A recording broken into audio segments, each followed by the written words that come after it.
Hey guys, Infidel1258 here. Today I'm going to be talking about SplinterForge. I'm hanging out with Gathering the Magic, and we're going to talk about this game that he knows more about than I do. And I'd love to hear, let you know where I'm at on this game. I'm still playing it, or I've been trying to, but I ran into some difficulties, and so I'm, I guess, recommitting to it now. Like I've said on previous videos, I'm pretty excited about this particular moment in cryptocurrency. I think there's something really exciting coming in the next coming weeks, maybe months. And for that reason, I'm just kind of doubling down on my efforts and gathering. Are you still playing SplinterForge? And if so, I'd love to hear, like, even in 30 seconds or a minute about how it's been going for you, or how are you using this, or anything you might people on my channel might not know about.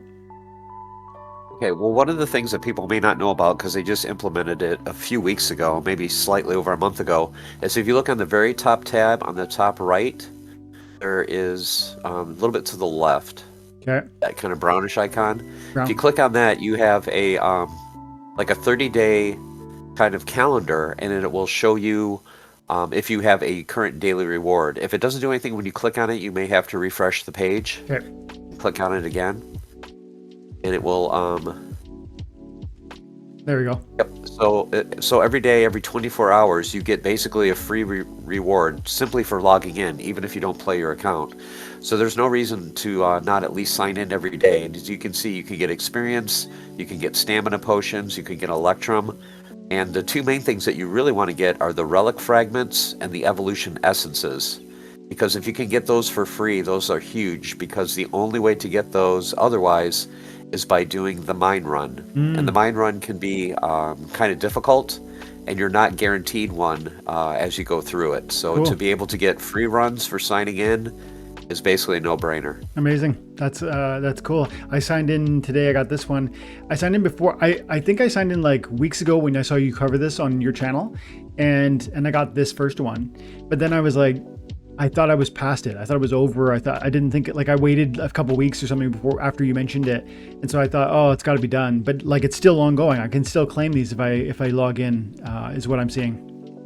Yep. Amazing. Every day that you log in, you'll get the next reward. Amazing. I'm definitely And then going to after be 30 doing that. days, you get a free crate, which is awesome. And then after that, it resets. Cool. And then you can do it again and again? Yep, you can just do it. It's continuing from now on. Wow. See, this is just like yet another way. And I know most people are not going to know that. Like, some people have seen it on your channel. Other people know it from their own personal experience. But there's a ton of people who don't really attend to this. And they think, oh, SplinterForge is not my bag. I don't want to spend more money. I don't want to do, but it's like not even more money often. It's just the same money that you've already spent on Splinterlands assets. You get the cards from Splinterlands, and then you put them to work within SplinterForge. And it really is one more way to extract reward for the same time and investment that you've already laid out. Hey?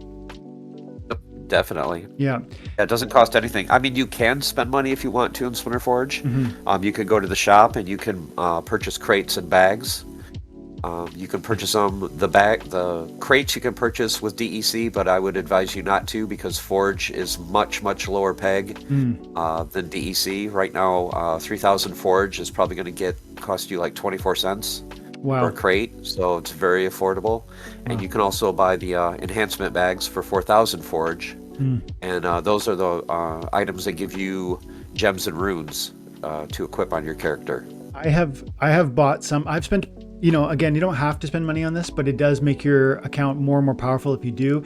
I like that sort of game, when a game can be free to play. Now, I think there is a cost to have, like, essentially the spell book, isn't there? There's a startup cost for an account. I forget now. Nope, Okay. no startup cost at all. Okay, so really, it's like The only thing is, when you're very first starting, if you have absolutely no equipment on your character and you're starting from scratch, there is a penalty to how much you can earn, and it's based on your character's, I want to call them, points. Okay. So the stats that you see on the left-hand screen, where it says range, speed, armor, and health, Yeah. when you first start off with a character that has nothing, those are all going to be 1. So you're going to have basically 4 for your combined stat value. So you're only going to earn, I think it's like 20% of what you normally would from doing battles. See, the thing is, what I just heard, if you can just get the basic equipment, you'll be fine. And what I just heard is, like, there's a penalty for not having, for having starter points. starter abilities or starter power or whatever, but that doesn't mean that there's nothing. It's still something. It's just, and Yes, it's it's like still less something. than it maybe could be. But if you're already talking about a game that's giving you additional rewards, like icing on the cake from your Splinterlands resources, your NFTs that you've owned or bought or rented, you can double dip and put them work, even if it is producing like a slightly less, outcome than it might otherwise. And I've seen, like, I don't know that I bought this. I definitely have put money into this game. I think it was about 100 USD that I put in, and just to like buy some of that equipment I just showed. And I've got 75,000 Forgium, which I'd love to maybe we spend a couple minutes trying to buy something for my guy with that. I know that we just looked at the shop and how we could buy crates. Maybe we could buy some crates, but I kind of like going to the shop with is it Splex that has Splex. yeah. Yep. And then Yep, definitely. and then you come It's on the into, very left. yeah. Very left where it says market. If you click on the market tab, there's one that'll go to the SplinterForge market. Okay. Yep, right there. Splex.gg for those who are listening and maybe not, they can't zoom in on their phone. Splex.gg /SF/market, and that'll bring you over here. And then, looking at my hero quickly, I don't have any of the new things. Before we went live, I was just saying that they introduced, like, now you can wear headgear, can you? And you can wear back gear, I assume. They have those items available, but they're very hard to get. Okay. They're part of a set item, and the only way to get those is you have to combine 2 legendaries and spend, I believe it's 15,000 forge. It will re-roll those into a new legendary, and there's like a 10% chance it could be one of those pieces. Okay. So it's not a guarantee. So if you want one, probably the best way is just to go on Splex, and it will be under legendary. And I think they're called Narders. Yeah. So there's like Narders boots, gloves, all that. So there's a They may Narders, be a little bit pricey. Narders helm. So this tells me that there's one. This is a gold one, isn't it? Yep, that's the gold. So This is that'll the give you a bonus to Forgium earnings. Okay, and the I'm not sure what 75,000 Forge is like from a US dollar perspective, but this is far more than I can afford, I think. Yeah, if you click on buy, Yeah. it'll list the price in USD and in Forge underneath it. Okay, so there we go. So that's $30 is about 343,000 Forge, which is out of my price range. Which it was 75,000. I've got like $8 or something like that. So I'm probably not buying any of those legendary pieces. It's possible that there's maybe if I had to look at it's been a while since I've done this, but if I had to guess, I might just need to either buy crates or spend a little bit of money on a few extra BCX, because if people don't know, you can upgrade your items by buying more copies of it. And then but the one thing is, like, I have, as you can see here, I've got like a legendary 1 BCX, or sorry, level 1, and I equipped it with a at the time pretty decent rune. But now I'm finding, like, I just don't want to do any rune attribution until I get my equipment to the highest level. Like, I just don't see a value in that, because because there's ways to de-rune or remove that, but I don't see that as logical for now. Would you say if I want to move the needle with 75 grand Forgium, that maybe I should just have some fun with some crates and we could spend 5 minutes opening some crates and see what we get? Or what do you think? Yeah, you could definitely do that. Yeah? Okay. Yep, sounds good.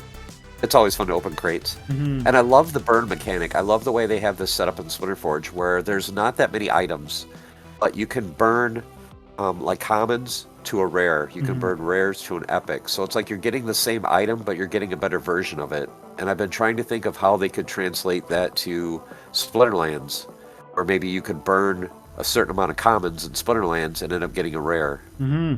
Yeah.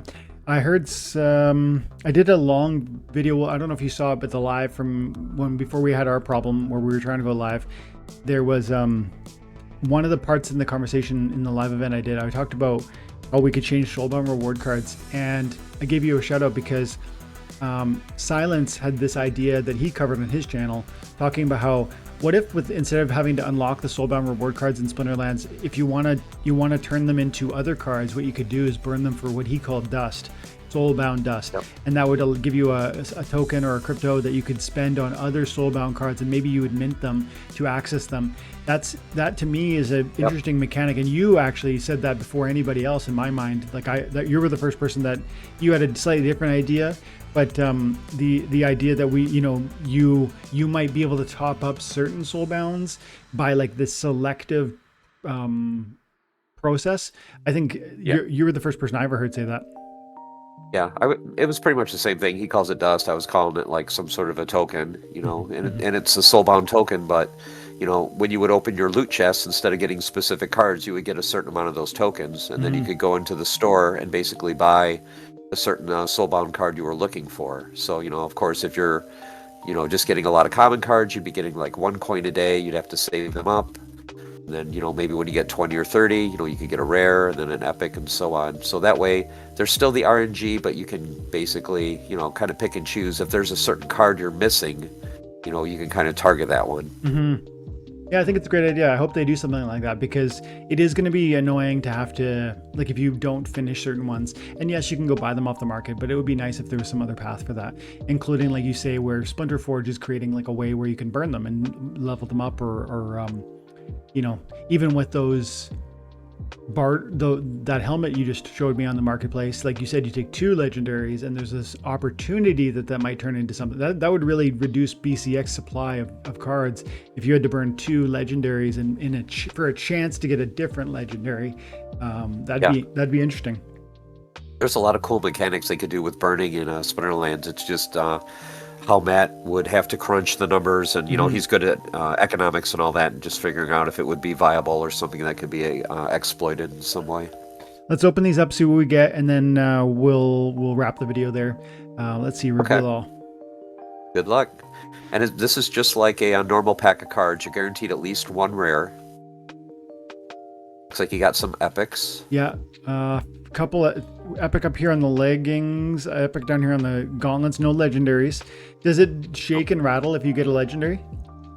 Nope. Okay. Legendary will just have the yellow icon in the center. Okay. Yeah. Okay. So the next thing that I do here after you open crates is I would go and combine all the commons into rares. So under the Forge tab. Forge, yep. Yep, click on that, and then on just above the bag that's highlighted yellow, right to the or orange, just to the right of it, it says Reforge. In your upper right. Reforge, boom. Yep.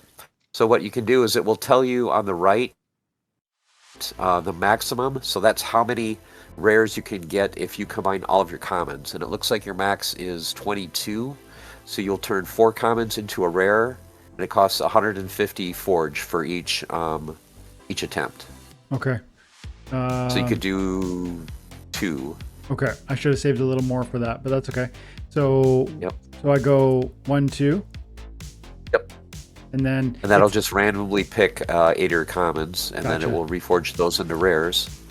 And then you have a 10% chance of the card being gold. So golds are better because it takes less of them to combine. There you go. There's a gold.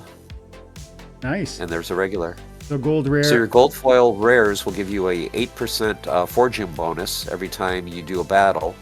And it takes a lot fewer, of course, golds to level up to max than it does a normal card. So those are always good to have. Gold foil rare gloves. I wonder what that's going for. Probably not too much, but I still want to see. Gold foil.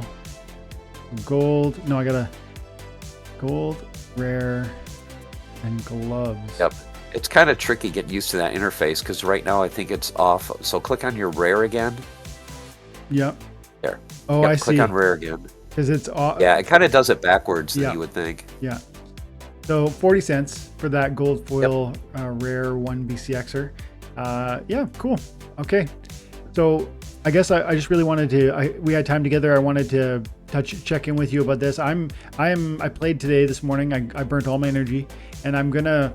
Like I said, I ran into an issue with my hero, and I didn't know how to like reset it up. But I think I'm good to go now, and I'm definitely going to be playing it again because I don't know what sort of rewards are you receiving when you play right now. Like first of all, which monster are you playing, and how much 4GM can I expect to play or earn like on a weekly basis? You think?